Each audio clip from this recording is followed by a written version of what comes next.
And we're back. Another exciting episode of AutoTalksUS, guys. This is great, honestly. Just having the consistency, doing this show every week, really, really cool, really fun. Not just because having a guest on, but also because just coming up with cool topics to talk about with you guys. That's kind of the whole thing behind this. So, really interesting topic we got going on today. It is the 2025 Formula One lineup. Okay, I'm back.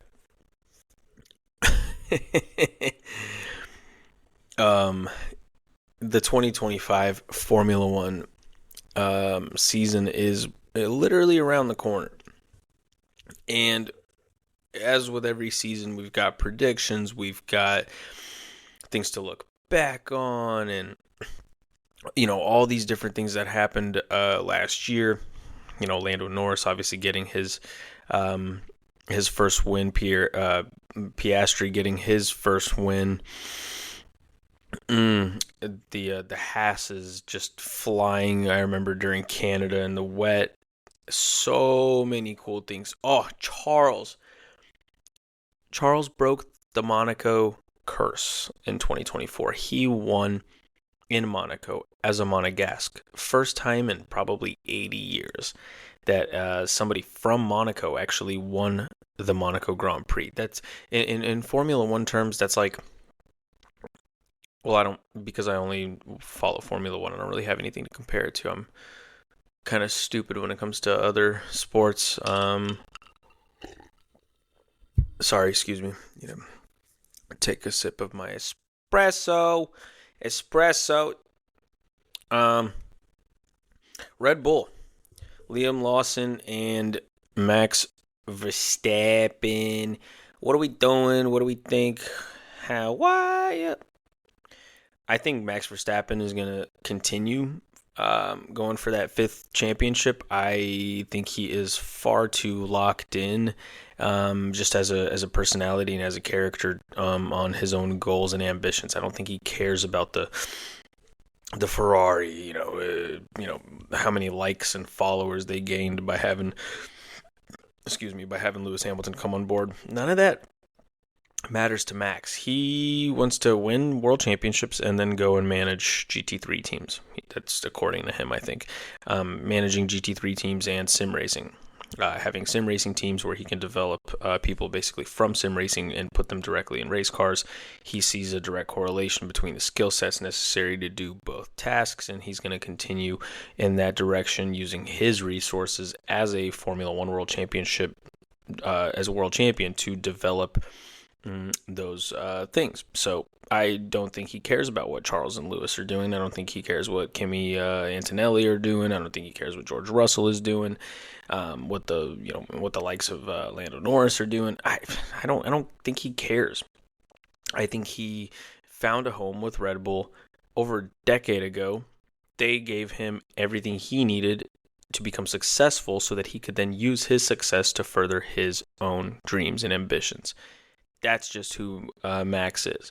Lewis, a little bit different story. Lewis has this kind of melodrama, sort of kind of like a fairy tale kind of deal with Formula One, and he's about to his new boss at Ferrari is his old boss in GP2. So it's this whole thing. Fred Vasseur, that's who we're talking about. Fred Vasseur he worked with Lewis before Lewis got to Formula One for racing for McLaren, which was at the time Ron Dennis was the boss. Was it Ron Dennis?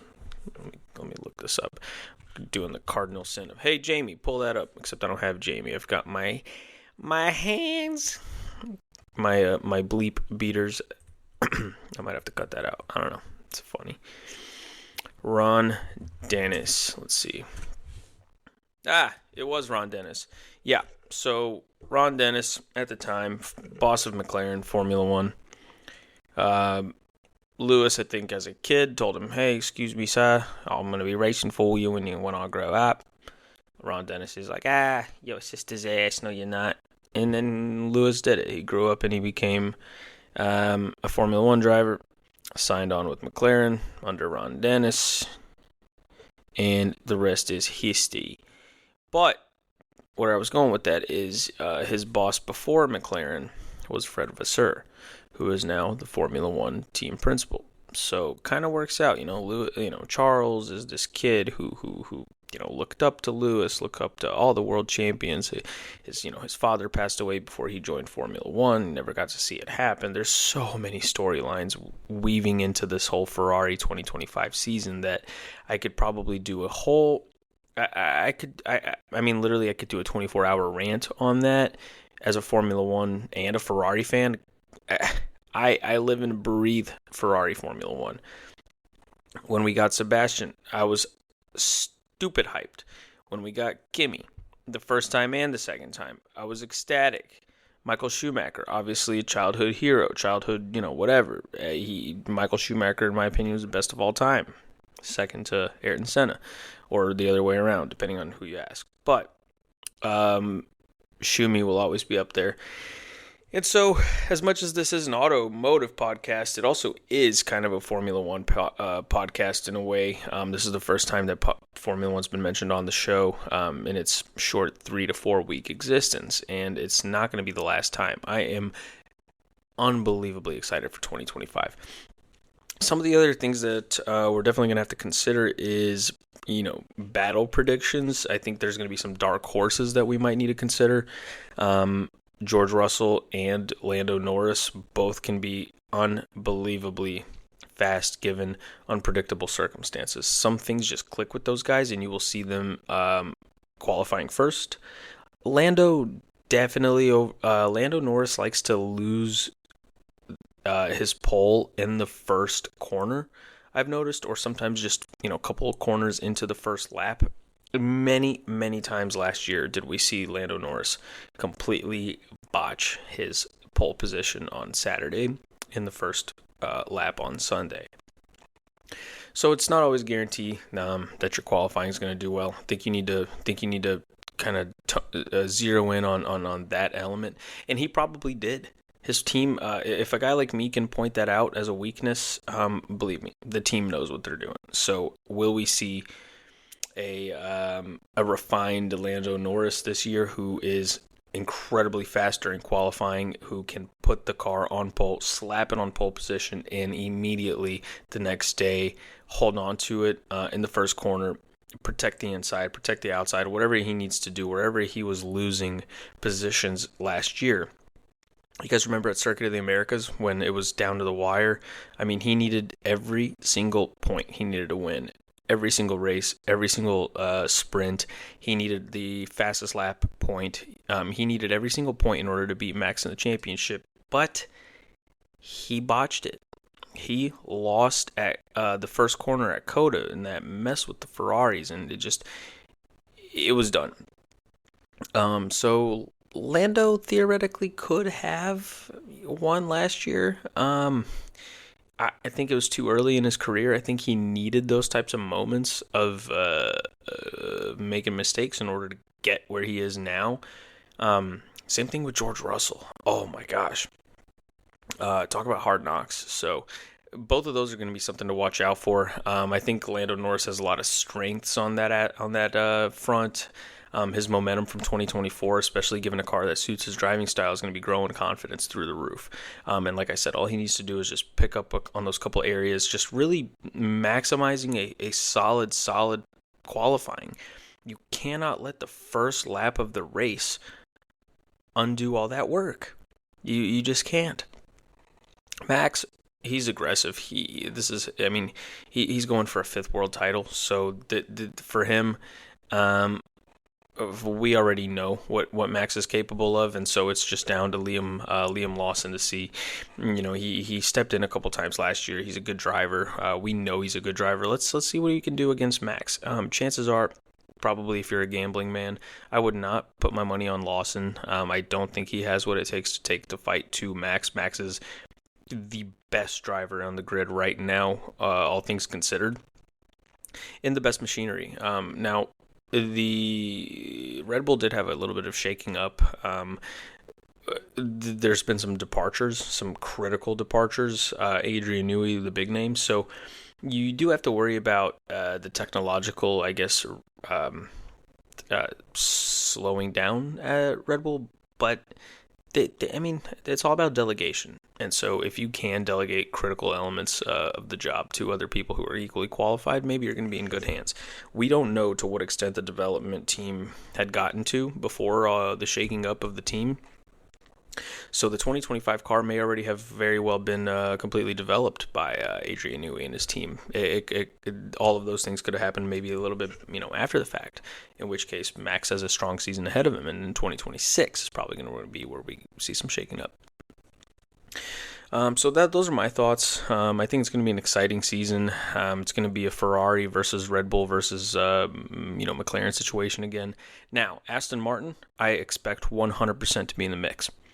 If you look at the facility in the UK, where not far from Silverstone, if you look at the facilities that Aston Martin has been building, it is scary. These are big facilities, and Alonso is not an old man.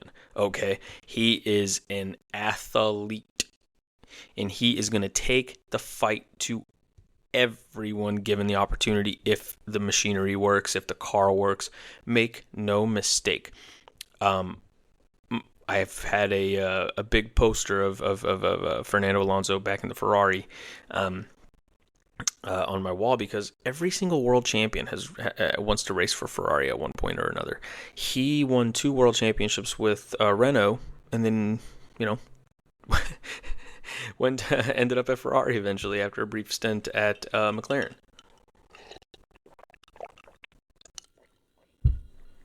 These are fascinating topics. These are fascinating discussions. Lando Norris winning Miami last year. Those are the kind of victories that we want to see this year. I want to see somebody like, let's see. I want to see somebody like Esteban Ocon again take another win somewhere. Like, just like somebody from the midfield coming in and dominating something, because we've just had a little bit too much of the same stuff. Now, I have no problem with a bunch of Red Bull victories, because what that says is that you are the best team and you have the best stuff going on at the time, and it's everybody else that needs to catch up to you. That's totally fine.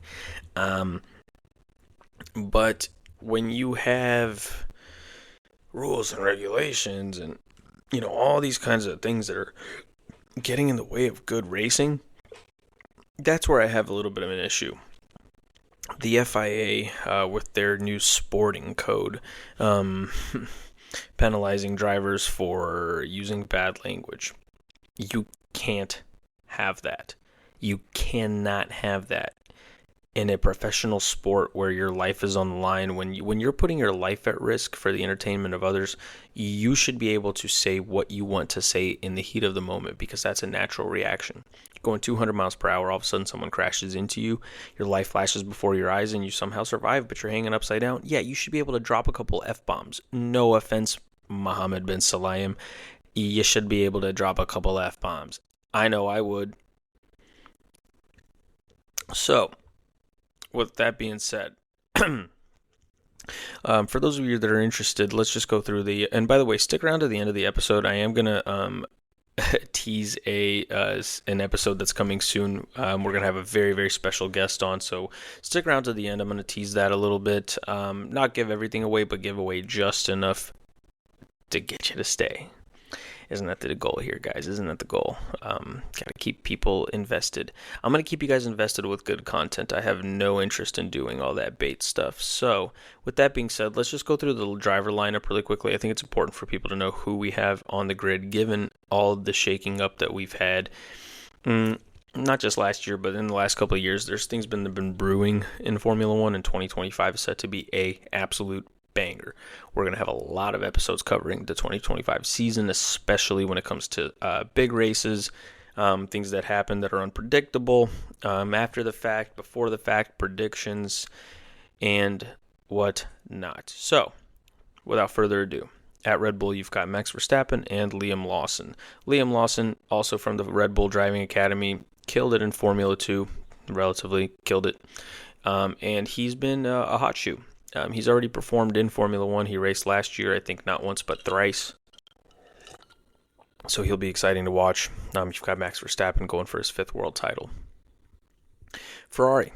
This is a dream team for a guy like me, who was never a big Lewis Hamilton fan. I always gave him the credit that he deserved as far as his driving abilities. You have to give somebody like that credit. You can't not. It's irresponsible, not just as a pundit, but as a fan of Formula One. It's irresponsible to take that away from him. All things considered, Lewis Hamilton is one for the history books as one of the maybe top 5 best drivers in the world in Formula One. And so him coming over to Ferrari, which me as a Ferrari fan, as a diehard, lifelong Ferrari fan, I'm not going to jump and just become a Red Bull guy all of a sudden. I'm not going to wear Red Bull merch or McLaren merch. I don't need to. My passion bleeds red. I love the company. I love the Formula One team. I love the history. The whole story. My Instagram name, that Shelby guy, Igor. As far as road cars go and just living in the United States and everything like that, Carroll Shelby to me I have a big relationship with him. I love Carroll Shelby. I love the cars, all those things. And he beat Enzo Ferrari at Le Mans, not more than once. So that story ties kind of into my obsession with Ferrari's Formula One program, because those things are separate. To me, they're very separate. The Formula One program and then the endurance racing of the 60s are 2 different elements. I am a sucker for Ferrari's Formula One program since the 90s and beyond. Michael Schumacher, that whole era. I just love it, and Charles Leclerc, how he was the godson of or the godbrother or something like that of Jules Bianchi, who passed away in 2015. That stuff really, really resonates with fans, and so the story of Ferrari as a racing team is awesome to me. So now we have Lewis Hamilton on board, who, is, like I said, he's one of the best in the world. So we're going to have just a completely emotionally driven, storyline driven sort of season with these 2 major VIPs. One of which is a up and coming superstar who does not have a championship yet. Charles Leclerc has never won a championship. He's won races. He's won big races, but he's never won a world championship. And now he has a 7-time world champion as a teammate. What that means is he's going to have he's going to have access to the best information from a champion's perspective. So that might help Charles win a championship. But at the same time, I think Lewis Hamilton really was defeated in a way mentally after 2021. I think 2021 discouraged him in a way where it kind of awoke in something in him, and he said, look, if Mercedes kind of let this happen, and I don't think he thinks this, but I think this is what his behavior is showing, is that he might feel that Mercedes let that happen and kind of dropped the ball on him, said, look, the 8th title was mine, it was meant to be, and I don't have it, and whether it's your fault or not, Mercedes, I'm out. And so Ferrari, his old boss, Fred Vasseur, they welcome him with open arms. They're going to give him everything he wants. They're going to give him so much money and so many resources and everything he needs as a driver to win that 8th title. The world, I think, wants Lewis to have an 8th title, given what happened in 2021. And I don't play sides, to me, it was purely a racing incident. I think that Michael Massey, who made that judgment call, didn't really have a choice. I mean, there was so much pressure in the room, and he's in a small room with 8 other people. They're all wearing white shirts with pens and notebooks, watching 25,000 different screens, and there's a lot of information coming at him fast, and he knew that for the good of the sport, for the good of the entertainment, and for the good of the program, it was best to let these 2 titans, these two lions, fight it out on the last lap instead of ending the most anticipated season in the Formula One history on a note where it was finished behind the safety car. That's personally my opinion. I don't think Michael Massey had any malice intent or anything like that. I think he just wanted to give the fans something exciting for one precious lap of the last race. And it just so happened to be coming down to the wire in the points. And so he gave us it's the old thing from what's it called? From Gladiator. He's like, "Are you not entertained?" We were. I could tell you as hell I was. I was very entertained. That last lap, everyone was standing screaming at the television. The whole world was just like, "Whoa!" When Max dove down the inside and grabbed that position from Lewis. So next we've got so that's Ferrari. McLaren, we've got Lando Norris and Oscar Piastri continuing their multi-year contracts. The duo started in 2023. It was pretty cool. Do we miss the old partnerships? Yeah, but I mean, honestly, Piastri and Lando, they're both really, really fast. They're both incredibly fast. I think Oscar Piastri is signed on till like 2026. So, oh wow, that's next year. Okay, so that's next year. So yeah, wow. For some reason, I still feel like it's 2022. It's crazy, honestly, crazy. Nothing to say really. They're both fast. They're both race winners. So game on, fair game. Kimi Antonelli, he's the new guy coming in for Mercedes. I literally just remember George Russell being brand new there. So yeah, it's kind of cool. I don't know too much about Kimi other than he raced in F2. He was good in F2. Total Wolff speaks very highly of him. He's obviously coming over from the junior categories, but he's Italian. He's fast. He's groomed for the Mercedes seat, and with Lewis out of the way, George Russell has a youngster to fight with. He was that youngster 4 years ago, and it's time to see what the competition's all about. I think the internal battle in Mercedes is not gonna over sensationalize their team. If anything, it might hinder their overall performance against other teams because you're going to have a little bit of fighting there. Mercedes internal battles are on track. They do tend to get in their own way. We've seen it with Bottas and Lewis. We've seen it with Lewis and George. So yeah, look out for that. I think George is going to have something to prove, and I think Kimi definitely has something to prove. Every single time we've had a Kimi in Formula One, they've always been savage. So let's see what happens. Aston Martin. Guys, Fernando Alonso is one of my favorite drivers of all time. He is going to be there until about 2026, I think, then probably go to... actually, he might stay with Aston Martin until... who knows when. He will be there until the end of 2026, but that's, I think, when Aston Martin's just going to get started now that these new facilities are being built. The only problem is Lance Stroll, guys, and I'm not going to spend a lot of time talking about Lance Stroll in this episode. He deserves his own episode. I can't stand him. Every picture you see of him, he just has this face of like, why am I here? He genuinely just does not need to be in Formula One. He does not like being there. He's always mad at the world. Your dad gave you a Formula One team, dude.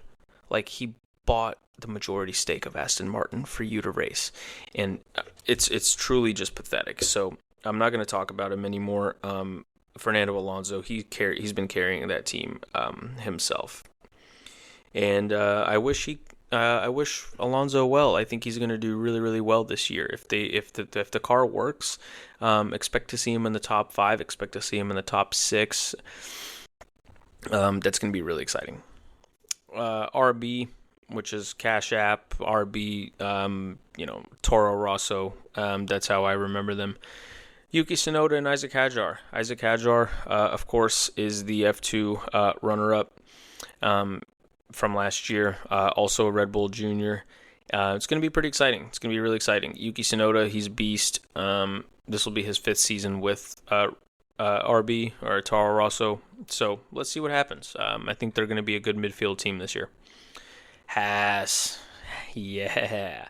Ollie Behrman came out last year swinging in Saudi Arabia for Ferrari, which was just insane. I think he came in like the top 8 in the race, which for your very first time racing a Formula One car in an actual race with the real rules and the other cars around you, to finish in the top 8 is just ridiculous. So that's who's going to be piloting the Haas. Kevin Magnussen and Nico Rosberg, unfortunately, are both gone. It breaks my heart. I love those two. They're gone. Esteban Ocon moving over from Alpine, now over to Haas. I like Esteban Ocon. I used to not, now I do. It's going to be really cool to see how they perform. Alpine, Pierre Gasly is still staying. Jack Doohan is also an F2 guy. There's a lot of F2 guys coming through the ranks. It just kind of makes sense. That's what the feeder series are for. That's what GP2 was for the guys like Lewis Hamilton, Nico Rosberg, all those guys. GP2 was basically their F2. So Pierre Gasly and Jack Doohan, I imagine they'll be in the midfield killing it, probably battling with RB a lot. Williams, Alex Albon and Carlos Sainz. Carlos leaving Ferrari to make room for Lewis. He already said he understands the dynamic there. He has to understand because you just have to separate yourself from your job and just look at what's going on. We just talked about it for 5 minutes. Lewis Hamilton and Ferrari, it was destiny. So unfortunately, Carlos did have to make room for Lewis, but they did not boot him out of the sport. Whoever the higher-ups might be, they did look out for Carlos by giving him a seat at Williams. Clearly, Williams does need a fast driver set. Alex Albon, race winner. Guy's a beast. Carlos Sainz, race winner. Ferrari race winner. Actually, I think last year he, 1, 2, maybe 3 races. I don't remember. I'll have to go back and look, but absolutely a beast. And so multi-year deal. He's going to have everything he needs. I think out of the 2 drivers, he will be paid more. We'll have to wait and see what these contracts look like. But a multi-year deal at a company like Williams, I think the majority of their budget will be to make sure that Carlos has everything he needs, and Alex too. I don't think Williams is going to be a number 1, number 2 kind of team for 2025 because both of them are really fast. I think they've been teammates once before, actually, Alex and Carlos. So somewhere. So let's find out what happens there. All right. Kick Sauber, Nico Hulkenberg. Let's freaking go. Nico, did I say he was out of the sport? I meant he was out of Haas. Because it was kind of cool to see him at Haas. I loved seeing Nico at Haas. He was also a beast last year, but he's at Kick Sauber now. The big green machine. Hopefully they're still not going to be that same green color. Matteo Binotto is back, which is just freaking exciting. I am incredibly excited about that. Gabriel Bortoleto is racing. He is a F2 driver as well. It's going to be really cool to see. So you're going to have a Brazilian and a German racing for Kick Sauber. That's exciting, of course, with that. So that's your team lineup, guys.